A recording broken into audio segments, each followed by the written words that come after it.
ke kalender kita, yaitu bulan ke-10 jatuh pada bulan Desember sampai Januari. Jadi hari ini saudara, Alkitab mengatakan satu dua kata yang sangat ajaib yang berikutan. Saudara, hari ini saudara lihat. Dan Tuhan menitahkan dan Baginda menitahkan kebebasan pajak bagi daerah-daerah serta Alkitab bilang apa? Mengaruniakan anugerah. Ada kata karunia, ada kata anugerah. Mengaruniakan anugerah. Ini artinya anugerah double porsi. Ini artinya saudara, kemarin waktu saya baca, saya mendapatkan kata ini. Boleh dipelankan? Oh ya. Saya mendapatkan kata ini, anugerah. Tapi saudara, ketika saya baca kembali, tadi pagi, ternyata Tuhan berkata, nak, ada yang kurang. Di sini dikatakan, mengaruniakan anugerah. Ada kasih karunia, ada anugerah. Saya meyakini dan mendeklarasikan, pada bulan Desember ini, Kingdom Vision masuk dalam kasih karunia Tuhan. Masuk dalam anugerah Tuhan. Saudara dikasih dalam Tuhan, anugerah yang diberikan oleh raja. Raja-raja di dunia ini pernah memberikan anugerah. Ada seorang raja atau presiden, adalah presiden ke-7 Amerika Serikat. Pada hari Natal, berikan anugerah. Ya saudara, dari semua presiden, ada presiden ke-7 yang namanya Andrew Johnson.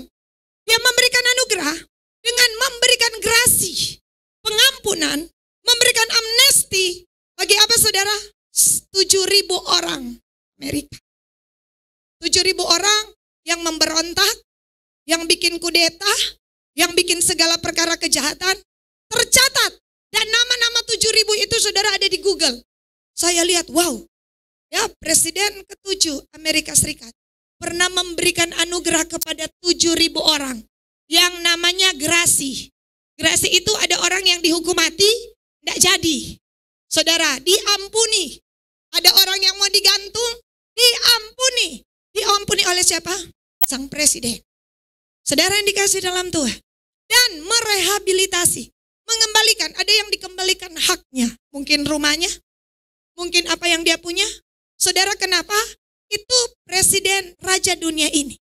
Hari ini, raja segala raja memberikan anugerah bagi saya dan saudara di hari Natal. Amin. Karena begitu besar kasih Allah akan dunia ini, maka Allah mengaruniakan anaknya yang tunggal, supaya setiap orang yang percaya kepadanya tidak binasa, melainkan beroleh hidup yang kekal. Itulah inti Natal, anugerah Tuhan, kasih sayang Tuhan. Saya mau katakan bagaimana cara kita untuk mengakses anugerah. Bagaimana kita masuk dalam anugerah itu. Bagaimana kita berjalan dalam anugerah itu. Saudara yang dikasih dalam Tuhan, Alkitab bilang, mari kita lihat Ester pasal 2 ayat 8.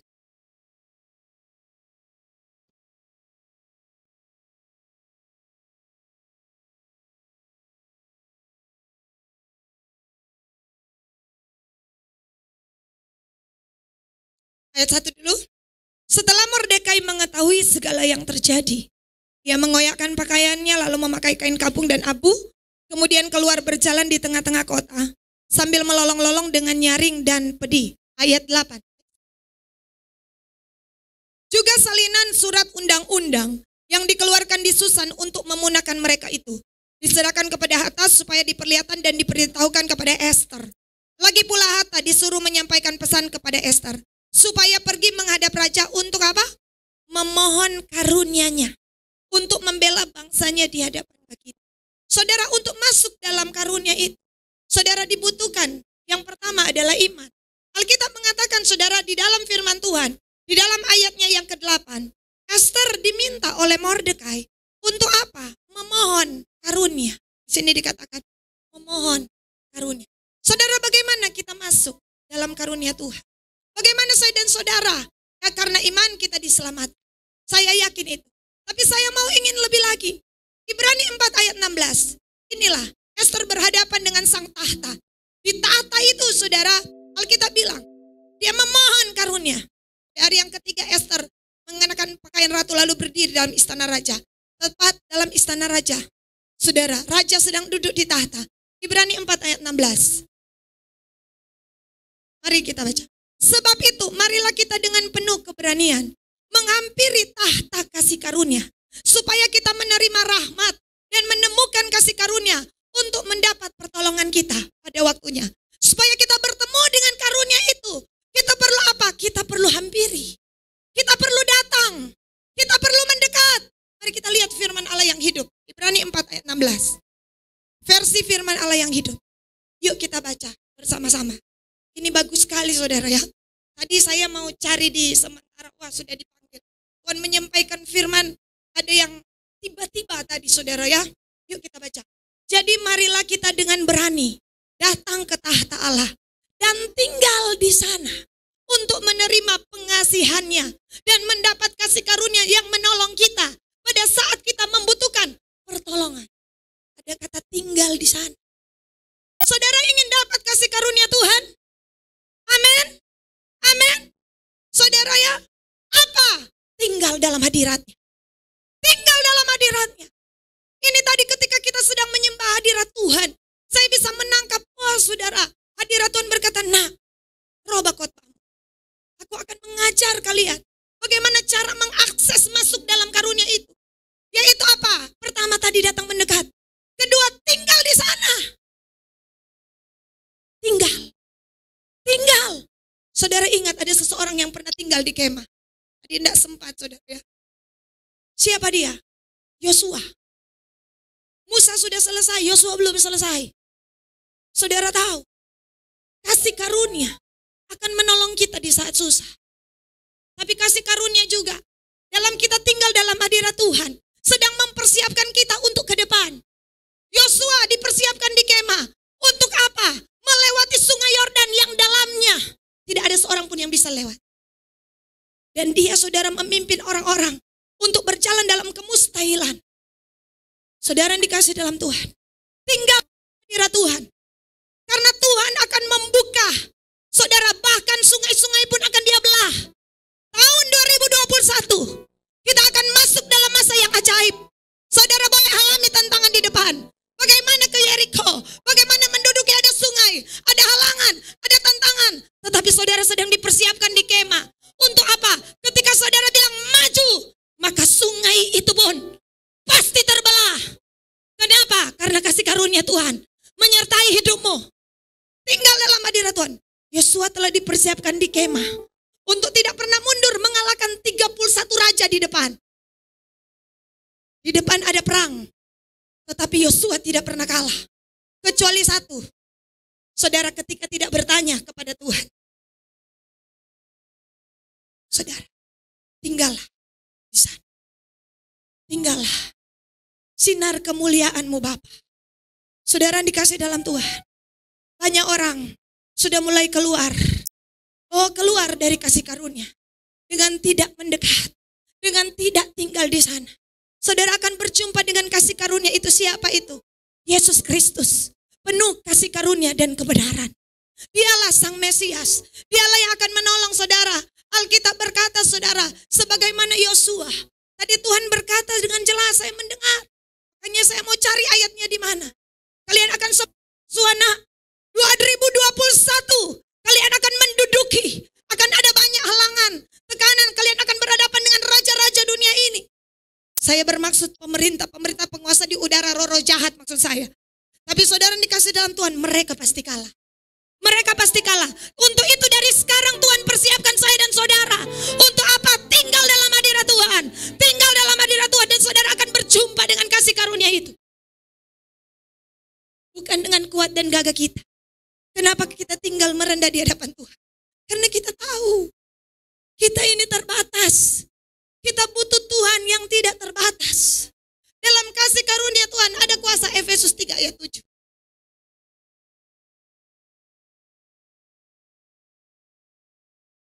Efesus 3 ayat 7. Dari Injil itu aku telah menjadi pelayannya. Menurut pemberian kasih karunia Allah yang dianugerahkan kepadaku sesuai dengan pengerjaan kuasanya. Dalam kasih karunia ada kuasanya. Tuhan bekerja sesuai dengan kasih karunia-Nya. Memberikan saya dan saudara masing-masing porsi demi porsi. Kasih karunia itu, panggilan itu ada ukurannya. Ada ukuran dan takarannya. Sejauh mana saudara berani bayar harga dengan banyak berlutut di dalam hadirat Tuhan. Sejauh itulah kuasa Tuhan akan bekerja lewat hidupmu. Karena ketika engkau berlutut dan bersujud, engkau sedang berkata, Tuhan, aku tidak mampu, tapi aku yakin engkau mampu. Amin, saudara. Alkitab bilang, hari ini Paulus berkata, biasa aku ada, sebagaimana aku ada. Bukan karena kuat dan gagah, melainkan karena kasih karunia Allah. 1 Korintus 15 kalau tidak salah 10. Saya ingat.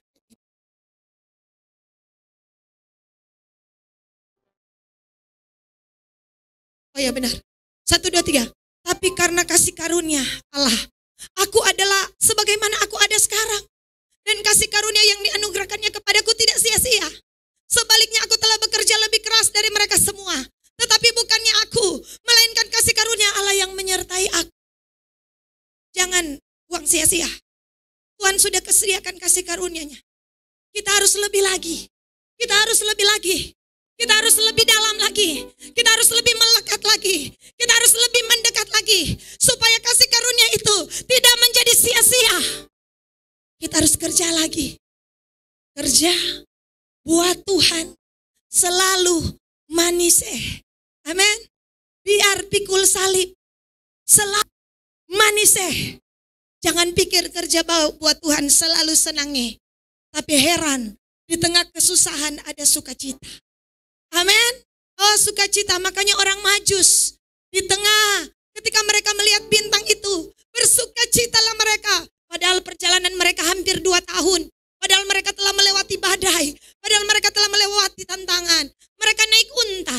Percayalah yang sudah pernah ke Israel, pasti tahu paling kuat unta orang naik 1 jam. Setelah itu pun turun dari unta. Saudara akan merasa kram-kram dan sakit kepala. Kenapa? Karena unta kan begini. Piling kiri kanan. Belum pernah naik unta kan? Percayalah saudara, lebih senang naik bendi. 2 tahun. Berapa lama naik unta? Kong unta itu binatang cepat sekali. Lama. Maka tapi saudara heran. Mereka datang untuk menyembah Dia. Mereka bersuka cita ketika lihat bintang itu. Padahal saya katakan bintang ada hanya pada waktu malam. Waktu siang bintang hilang. Kadang kita bilang, mana Tuhan? Mana Tuhan? Tuhan, tiba-tiba muncul, oh ada Tuhan. Dan ketika hari berikutnya, mereka berkata belum lihat bintang. Belum lihat tanda-tanda kami akan sampai. Tapi kami akan berjalan dan mereka bersuka cita. Di tengah perjalanan iman ada sukacita. Di tengah badai ada sukacita. Di tengah tantangan ada sukacita. Belum tentu ada banyak orang di luar sana banyak doi tidak ada sukacita. Amin. Saudara yang dikasih dalam Tuhan. Hari ini Alkitab berkata melainkan kasih karunia Allah yang menyertai aku. Saudara, Tuhan memberikan juga firman pada saat kita masuk di puasa Esra itu.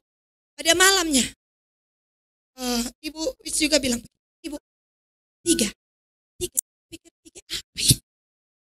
3, begitu jelas Ibu, 3. Saudara ya, 3 apa ini Tuhan? Saudara ya, dan pada saat itu, tiba-tiba Tuhan juga memberi firman. Saudara, tinggal dalam hadiratnya. 2 Tawarik 29.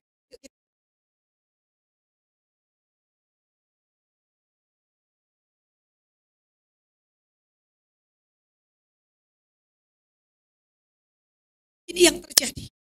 Pemerintahan Hizkia. Ini di awal. Kita baca dulu. 2 Tawarik 29. Ayatnya yang ke-8.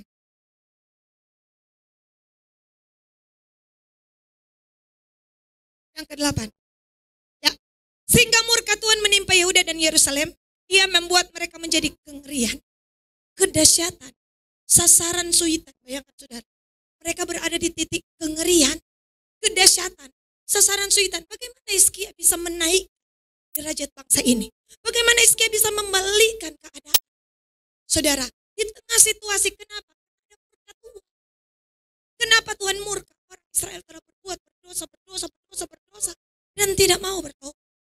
Saudara, hari itu Hizkia minta untuk mengorbankan domba. Anak domba yang disembelih. Saudara, Alkitab bilang, 2 Tawarik 29, nanti saudara baca terus ayatnya yang ke-22.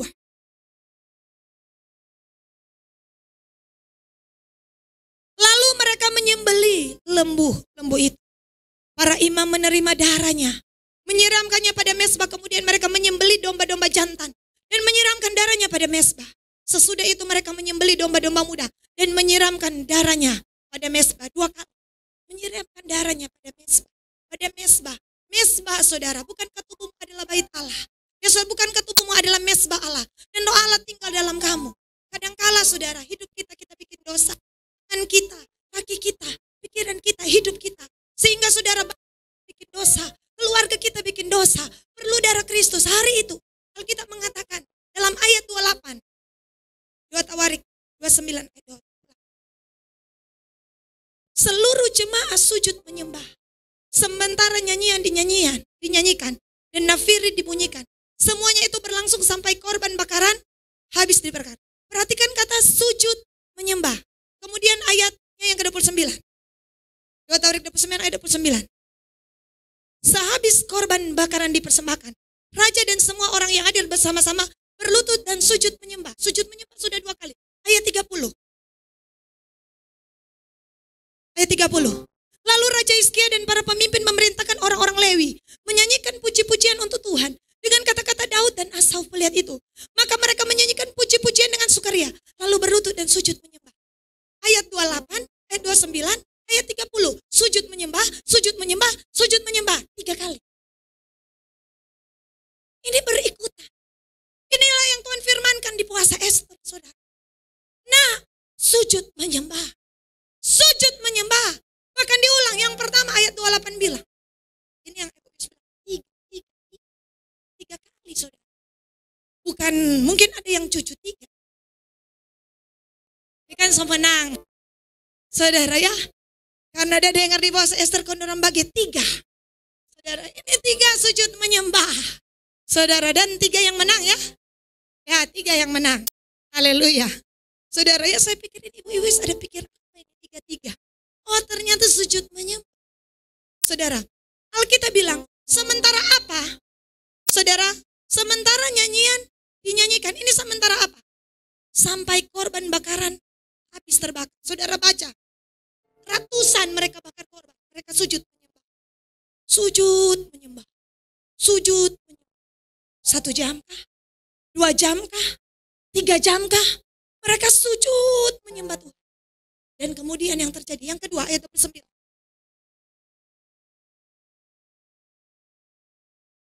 Ayat 29. Ayat 30 kah? Oh, ayat 29, ayat cantik. Sehabis korban bakaran dipersembahkan, ini sudah selesai. Raja dan semua orang yang hadir bersama-sama berlutut, sujud menyembah. Soklar masih sujud menyembah. Kalau soklar ibadah, pulang. Saudara ya. Kalau ini sujud menyembah, saudara. Raja, saya tidak peduli. Apakah di tengah kita ada dokter? Apakah di tengah kita ada pengusaha? Apakah di tengah kita ada raja-raja? Ketika kita berhadapan dalam hadirat Tuhan, kita harus sujud menyembah. Kita harus sujud menyembah. Karena kita berjumpa dengan raja di atas segala raja. Kita bilang, sujud menyembah. Mereka bersama-sama. Berlutut, saudara. Berlutut diterangkan dengan begitu detail. Berlutut, kembali kata berek. Berek dari kata lutut. Dan dari kata asal kata yang akan menjadi barakah. Bahasa Arab bilang barokah. Bahasa Indonesia bilang berkat. Amin. Dari kata berkat itu ada kata berek. Berlutut. Orang yang banyak berlutut. Banyak berkat. Amin. Berkat itu kesehatan. Berkat itu pemulihan. Berkat itu kesembuhan. Berkat itu saudara ujian yang berhasil engkau lewati.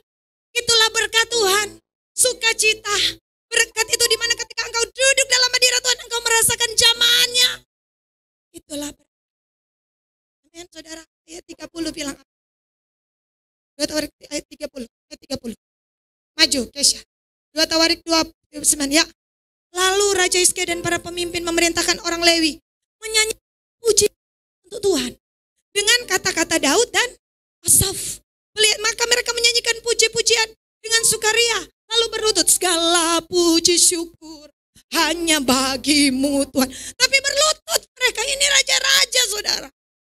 mereka merasa bahwa Tuhan layak untuk disembah. Mereka sadar, mereka sangat menghormati Tuhan lebih dari apapun. Saudara tahu, dari kengerian Tuhan balikkan sesuatu. Mari kita lihat ayatnya yang ke-36.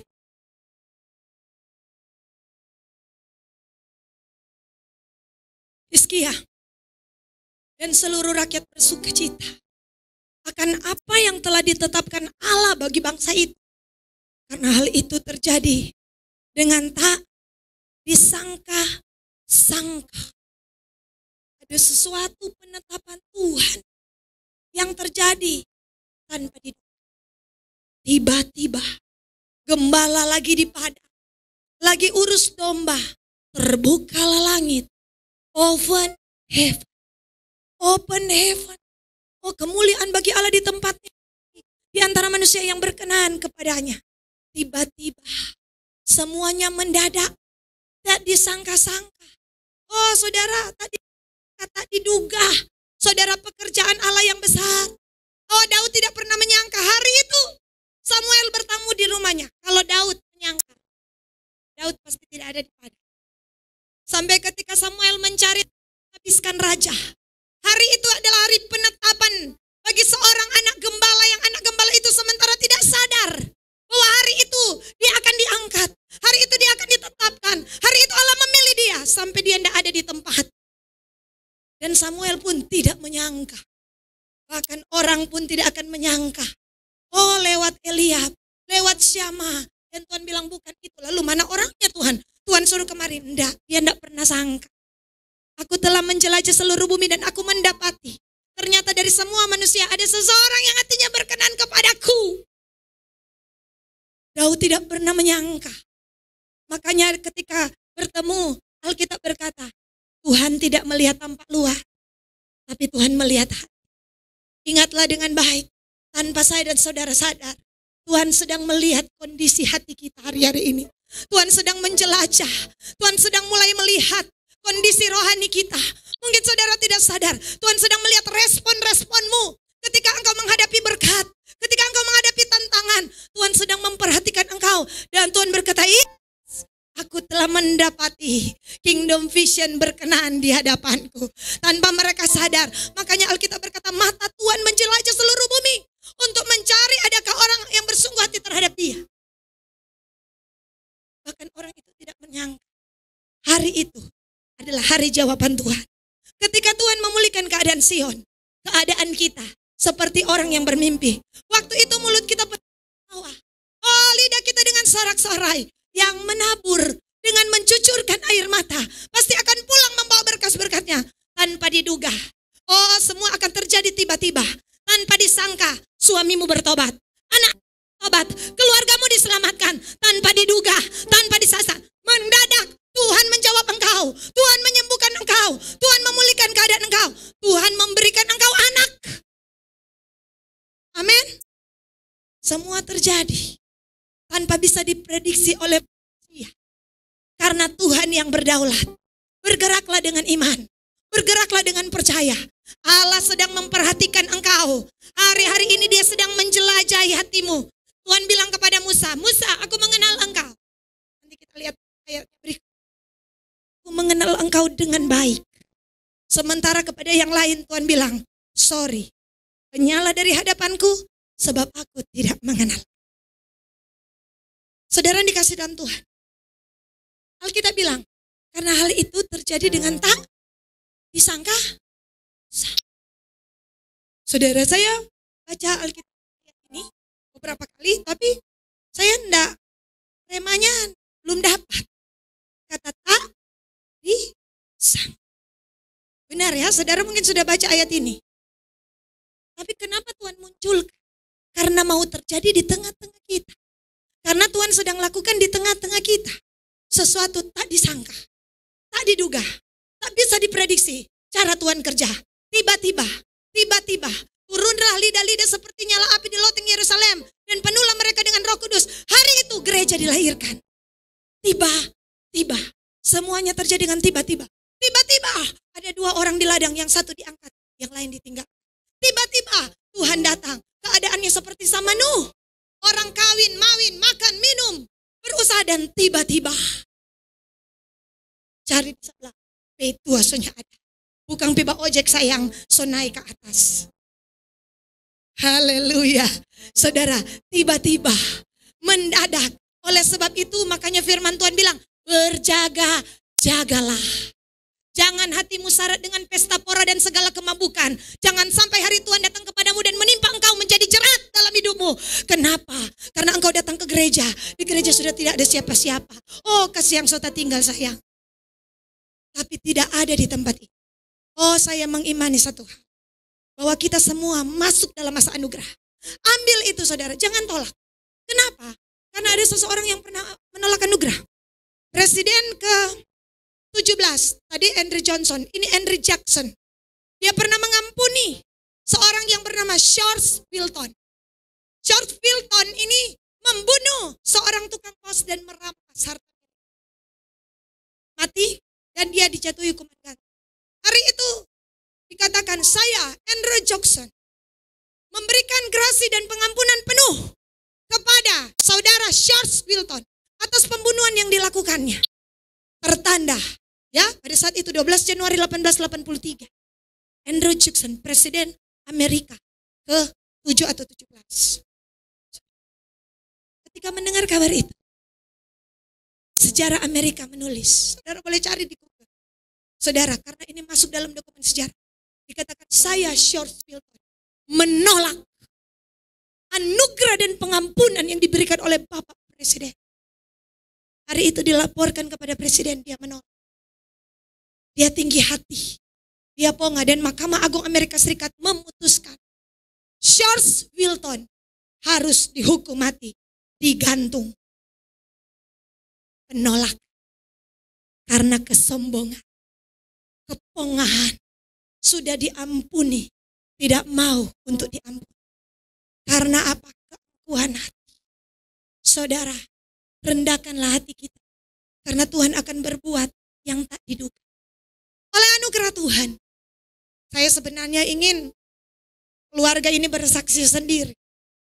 Tapi masih takut, grogi. Ya saudara ya.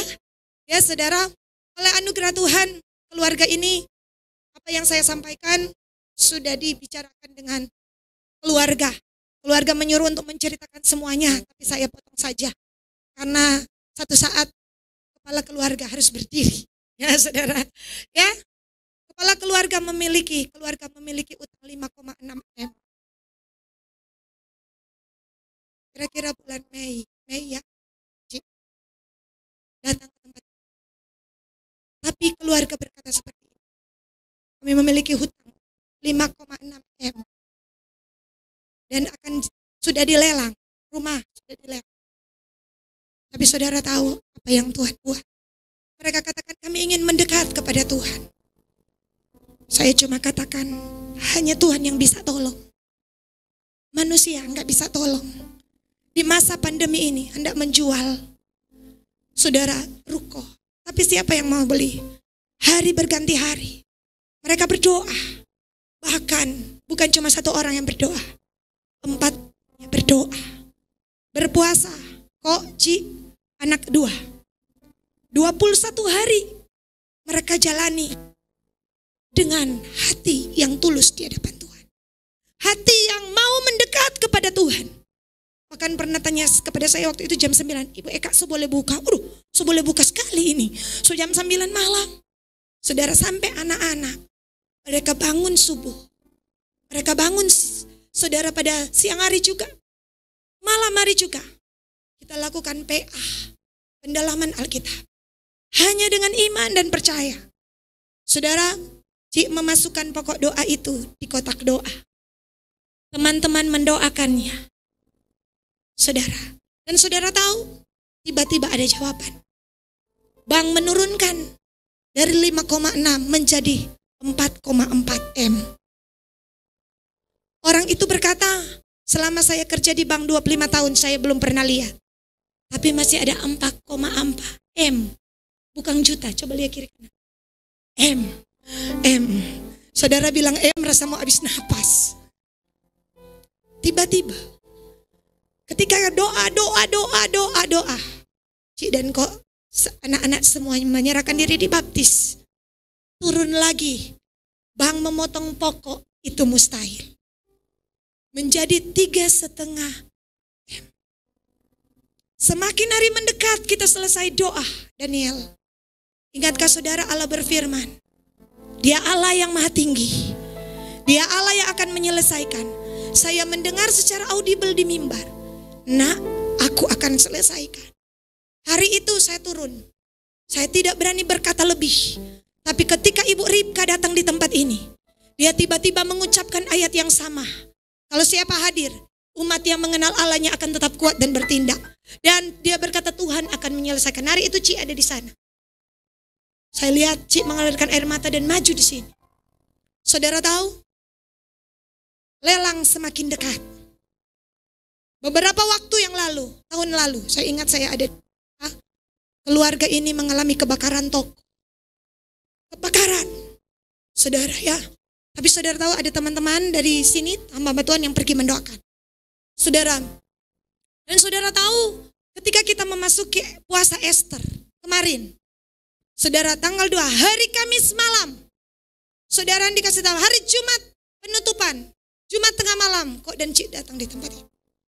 Dan hari itu mereka katakan, tadi sudah ada orang yang datang, betul ya kok? Mengatakan mau bayar besok. Karena uang mereka 3M sudah ada. Kok tunda Senin ini. Saudara ya, ini kan Minggu, ini Senin.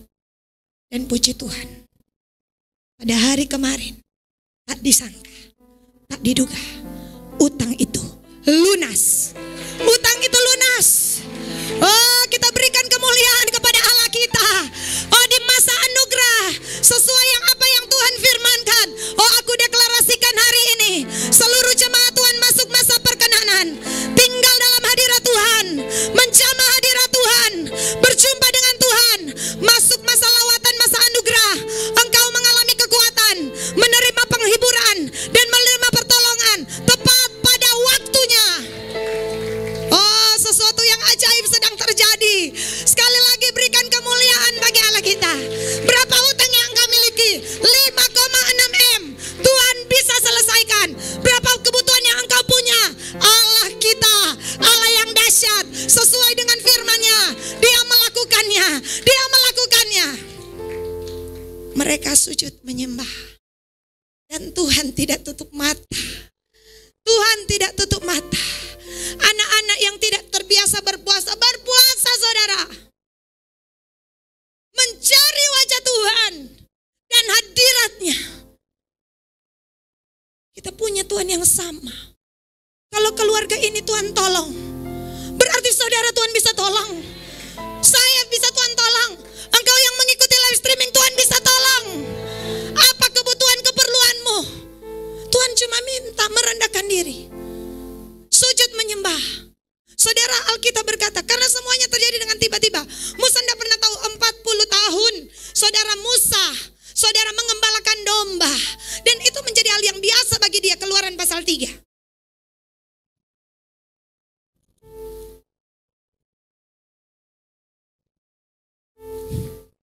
Segala kemuliaan hanya untuk Tuhan yang melakukan perkara yang ajaib.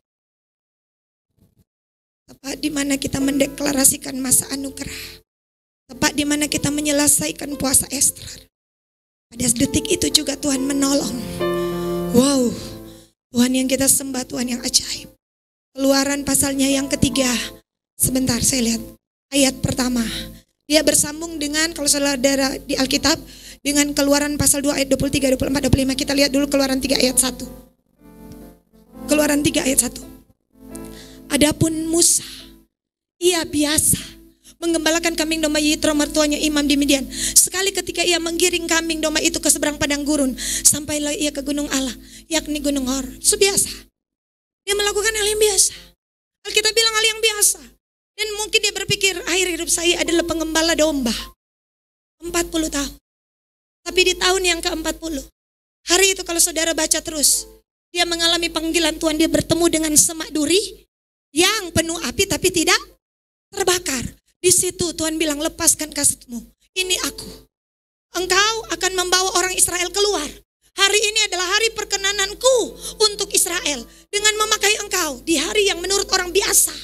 Di hari di mana Musa mengembalakan domba tahun ke-40 dan Musa mungkin berpikir mengakhiri hidupnya dengan mengembalakan domba-domba dan kambing daripada Yitro. Tapi tutup mata. Janjinya ya dan amin. Hari itu tanpa disangka. Kenapa? Karena ada sambungannya. Makanya Keluaran 3 itu melekat dengan Keluaran 2 ayat 23, 24, 25. Yuk kita mundur. Keluaran 2 ayat 23.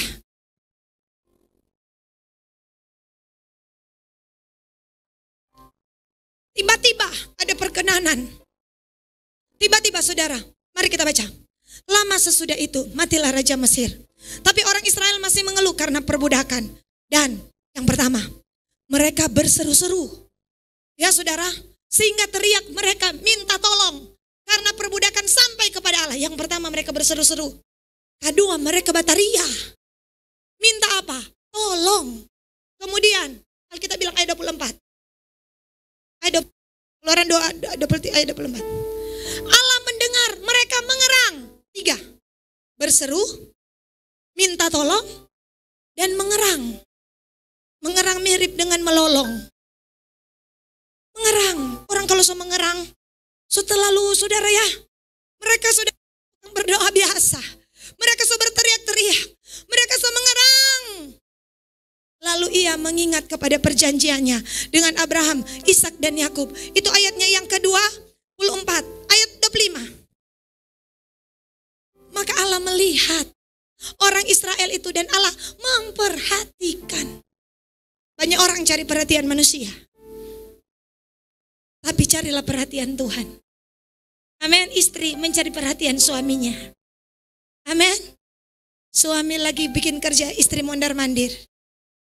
Papa, kopi papa, itu cari-cari perhatian. Papa, ya, iya kan saudara? Tiba-tiba dapat akal. Sayang, saudara ya, papa yang begini langsung. Ada apa? THW, bukan HW. Saudara orang Sangir katu. Saudara ya. Ingin diperhatikan. Semua ingin diperhatikan. Di Natal ini ingin diperhatikan. Tas ungu, rambu merah. Amin, sepatu mas. Haleluya, sama dengan puantrang virtual. Haleluya, gereja ingin diperhatikan. Saudara lihat biru mas.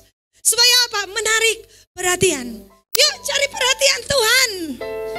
Amin. Bagaimana caranya? Berdoa, minta tolong, mengerang, maka Allah memperhatikan mereka. Apa nak yang engkau butuhkan? Ngana dari tadi cari-cari perhatian. Ya, Tuhan ada buang muka ini Mesir Fenisia kurang menyembah. Tuhan dah jawab dia, oh Tuhan hina. Maaf ada kata Tuhan hina.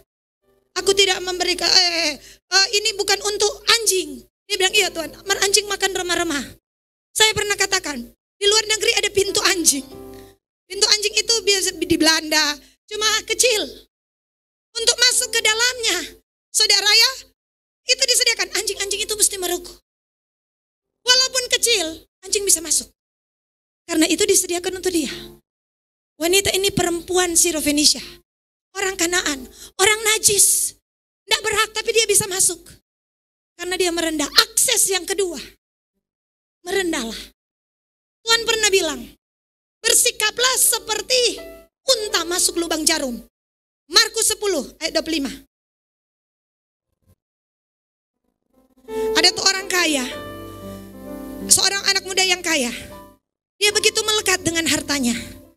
Saudara.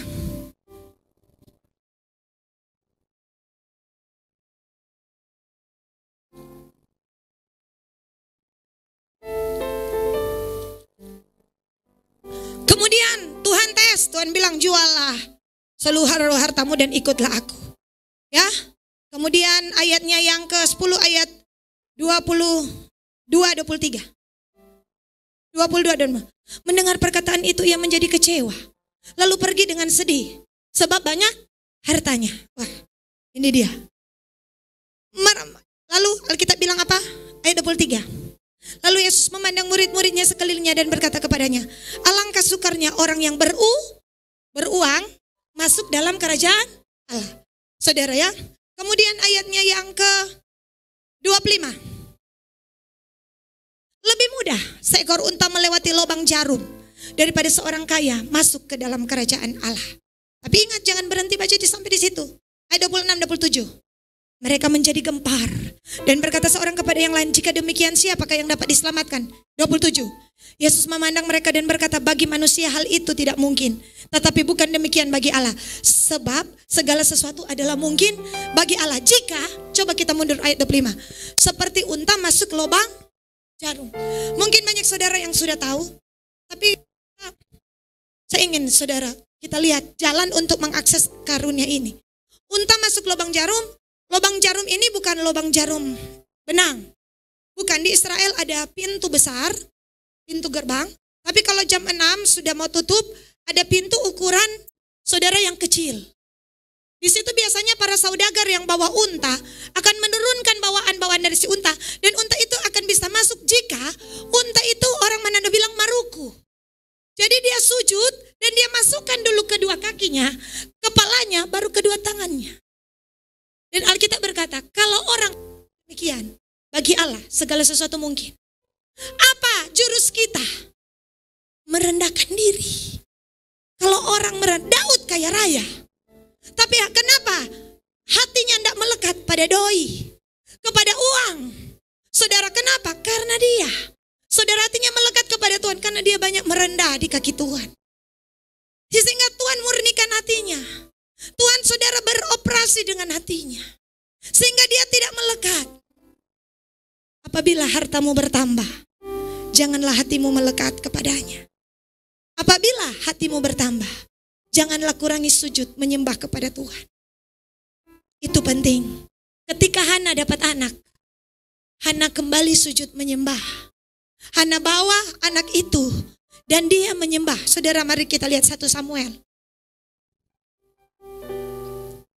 1 Samuel pasal 1. Banyak orang ketika dijawab Tuhan setelah selesai itu, selesai juga. Tapi tidak dengan Hana. Hana sujud menyembah. Hana tidak berhenti berdoa sampai Tuhan beri dia Samuel. Tapi setelah dia dapat jawaban doa, ini yang Hana lakukan. 1 Samuel pasal 1 ayat 27-28. 1 Samuel 21 ayat 1 Samuel 1 ayat 27-28. Untuk mendapat anak inilah aku berdoa. Dan Tuhan telah memberikan kepadaku apa yang kuminta daripadanya. Ayat 28. Maka aku pun menyerahkannya kepada Tuhan. Dia tahu semua itu datang dari Tuhan, saudara. Seumur hidup terserahlah ia kiranya kepada Tuhan. Lalu sujudlah mereka di sana dan menyembah. So dijawab Tuhan, masih sujud menyembah. Sudah terima berkat, sujud menyembah. Sudah dijawab Tuhan, sujud menyembah. Amin. Haleluya. Bilang kiri kanan saudara, tetap sujud menyembah. Amin, tetap sujud menyembah. Ketika usaha diberkati, ketika anak-anak Tuhan, ketika saudara lulus dalam kepangkatan, saudara sujudlah menyembah. Itulah sebabnya Tuhan tidak tinggal diam. Tuhan kasih satu anak kepada Hana. Dan Alkitab bilang 1 Samuel pasal 2 ayat 21. 1 Samuel pasal 2 ayat 21.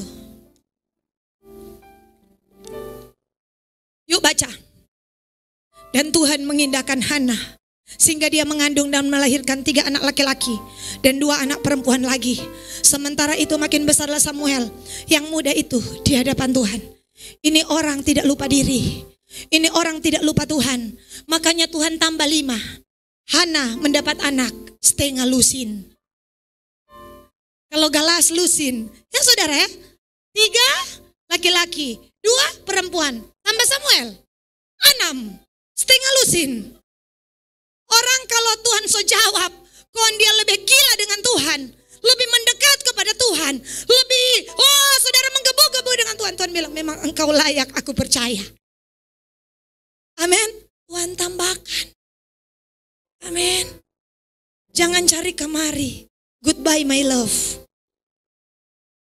Amin. Saudara ingat baik-baik. Oh saudara, saya yakin di masa anugerah ini Tuhan akan banyak buat perkara besar. Cuma yang saya yakin juga, biarlah kita semakin mendekat, semakin melekat. Amin. Kalau usaha diberkati, tabungan lebih banyak, oh lebih rajin datang. Amin. Doa malam, doa puasa, berpuasa. Jangan pernah lupa kenapa Tuhan angkat Daniel. Karena Daniel sujud menyembah berapa kali? 3 kali. Mau bilang Daniel kurang sibuk, sangat sibuk. Tapi Daniel tidak pernah lupa Tuhan. 3 kali. Saudara, saya percaya di Desember ini Tuhan sedang mengarahkan kita. Sedikitnya dalam sehari 3 kalilah sujud menyembah. Tadi di Iskia sujud menyembah, sujud menyembah, angka 3. Saudara ya, kemudian Daniel 3 kali sujud menyembah, sujud menyembah, sujud menyembah. Kalau saudara baca Hana, saudara selidiki, saya tidak akan mau bilang ayatnya. 1 Samuel 1 sampai tadi 21, 3 kali sujud menyembah, sujud menyembah. Dari dia perlu sampai dia terima janji, dia sujud menyembah. Sampai dia terima jawaban, dia tetap sujud menyembah. Di tengah masalah, dia sujud menyembah. Di tengah jawaban, dia sujud menyembah. Itulah sebabnya Tuhan tambah banyak kepadanya. Kita sujud menyembah karena dia layak untuk disembah. Karena Allah mengasihi kita. Saudara, akses yang kedua untuk masuk dalam anugerah. Pertama, sujud menyembah, tinggal dalam hadirat. Kedua, merendah. Saudara, menyembah, merendah.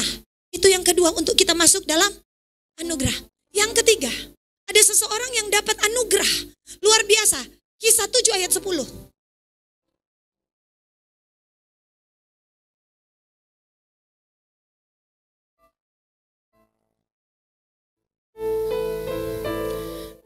Dari ayat 9, Kesya. Daud sedang membunyikan kecapi. Ya, karena iri hati, bapak-bapak leluhur kita menjual Yusuf ke tanah Mesir. Tapi Allah menyertai dia. Ayat 10. Yuk kita lihat. Dan melepaskannya dari segala penindasan. Bilang kiri kanan, Tuhan melepaskan engkau dari segala penindasan. Hah? Serta menganugerahkan kepadanya. Wih, kasih, karunia dan hikmat. Bilang. Dan menganugerahkan kepadamu kasih karunia dan hikmat. Weh saudara ya, ketika ia menghadap Firaun Raja Mesir, Firaun mengangkatnya menjadi kuasa atas Mesir dan atas seluruh istana di tengah persiapan 7 tahun masa kelaparan. Kan di depan akan 7 tahun masa kelaparan zaman itu. Saya yakin tahun depan bukan tahun yang gampang. Tapi Tuhan akan memberikan kasih karunia dan hikmatnya bagi saya dan saudara. Seperti yang dia berikan kepada Yusuf. Kenapa? Karena ini yang ketiga. Kejadian 49 ayat 22. Ini yang terakhir. Kejadian 49 ayat 22. Yusuf. Yusuf adalah seperti pohon buah-buahan yang muda, pohon buah-buahan yang muda pada dahannya naik mengatasi tembok. Ayat 23. Ayat 23. Walaupun pemanah-pemanah telah mengusiknya, memanahnya dan menyerbunya. Coba kita salin ke firman Allah yang hidup. FAYH.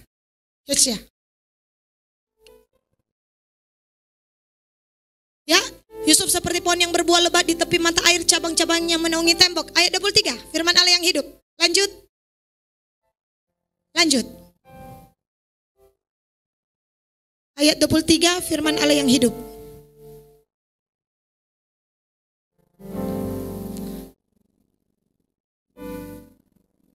Ayat 23 firman Allah yang hidup. Ada yang, ya silakan Pendeta James. Ini ayat terakhir.